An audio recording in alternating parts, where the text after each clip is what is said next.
Hello everyone. Good morning. For this presentation, I worked on research paper based on the given topic, the role of artificial intelligence in enhancing disease surveillance systems, which explores how the AI technologies are transforming in the monitoring and the prediction of disease outbreaks.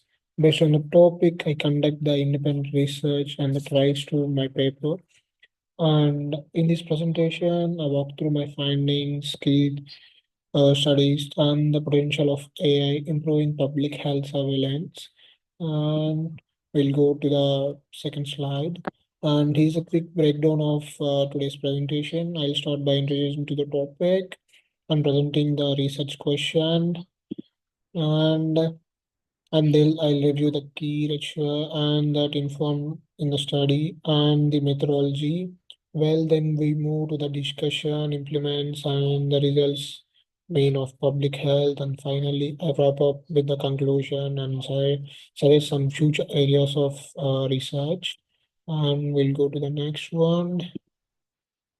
And artificial intelligence allows the machines to think and learn how humans instead of fixed instructions. They learn from the past data to solve problems in disease surveillance. This means AI can act like a smart analyst, tracking trends, detecting unusual patterns, and even forecasting how to disease may spread. For example, like during COVID 19, AI tools produce millions of health records and social media to give real-time insights. It showed how the AI could shine, but only when it has enough data to learn from. So my core research question is how the artificial intelligence and has disease surveillance systems, especially in outbreak detection and the prediction, even how it faced the data limitations. And we'll go to the next slide. And now let's look at what existing research says about the using AI in the disease surveillance and more important ways it falls short. Firstly, my study is highly the lack of high quality deserve data sets, and often the data is based to the specific resource and populations. And secondly, the most research relies on retrospective analysis using the old data to simulate trend predictions, but that doesn't help how much in the reality time. My study suggests developing the prospective models for the early warnings. And um, thirdly, there is the biggest disconnect between AI tools and the traditional health systems. Even if AI catches something, it might not reach the public health system teams in time.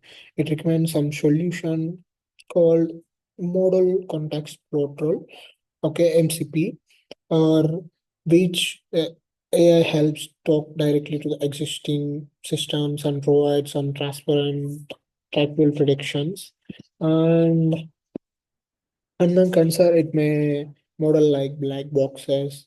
The decisions aren't explainable. This creates the distance among the health professionals. Okay, and we need to explainable AI that how shows the factor influence the outcome and how show the AI is about this prediction and privacy about the emerged as a big issue, especially during COVID-19. To solve this, I propose using the privacy preventing machine learning, where the data sets on user device, keep it anonymous to unsecure. And finally, the most systems are made of high income countries in low res low resource settings. They often doesn't work due to poor internet connection and access.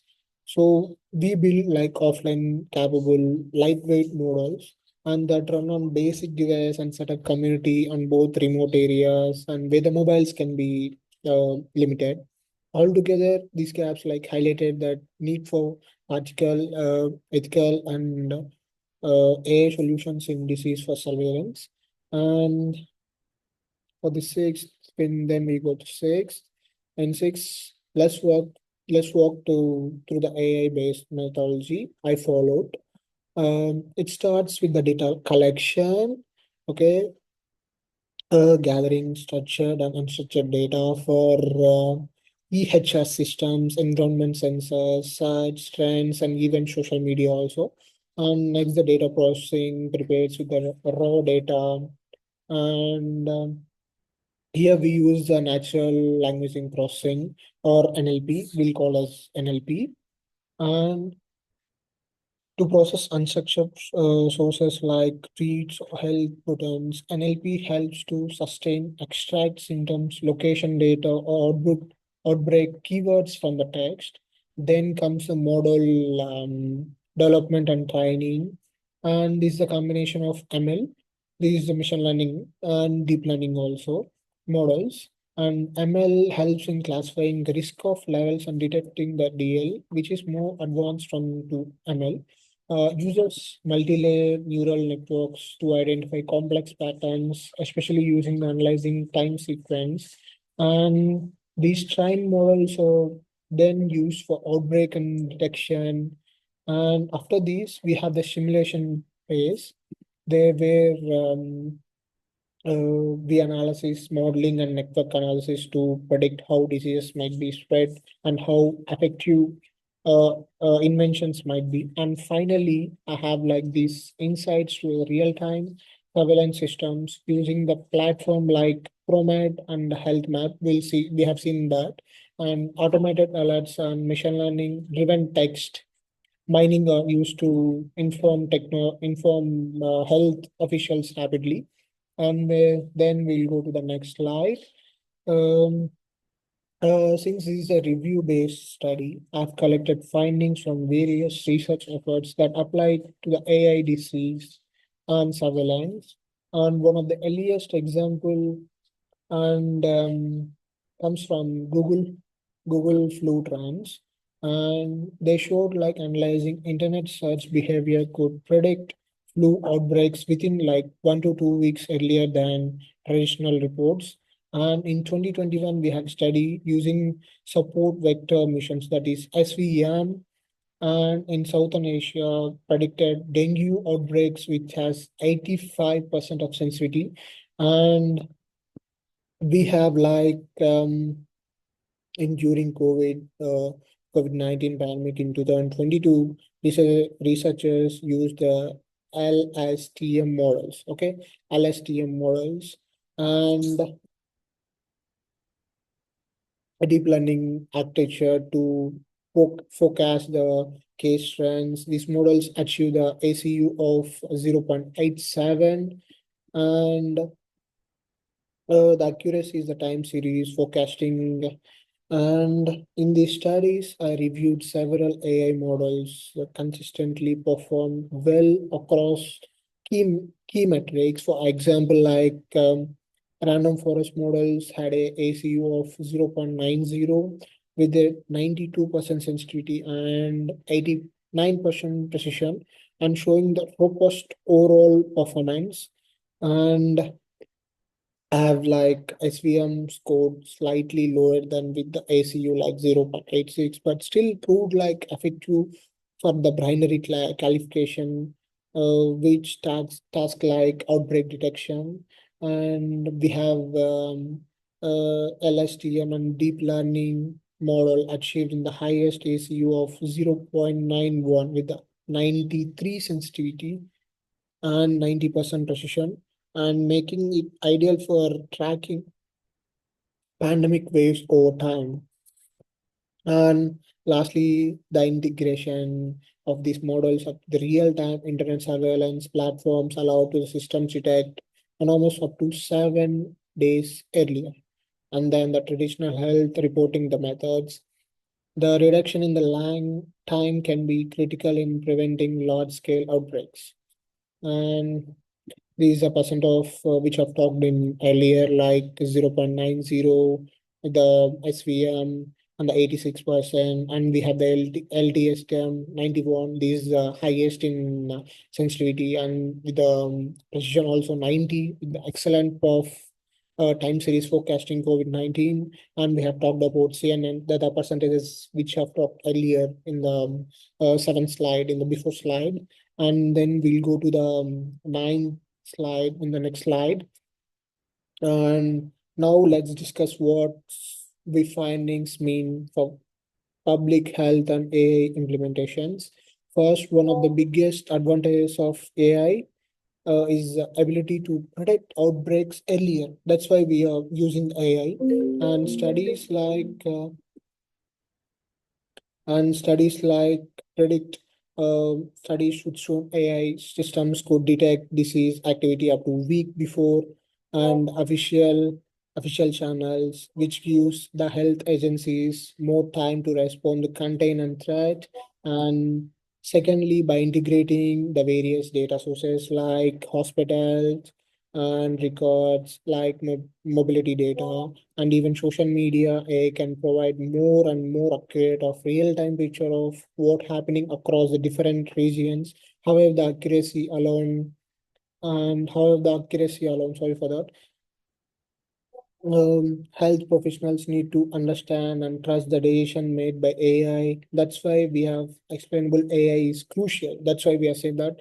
At the same time, we can't ignore the ethical privacy concerns.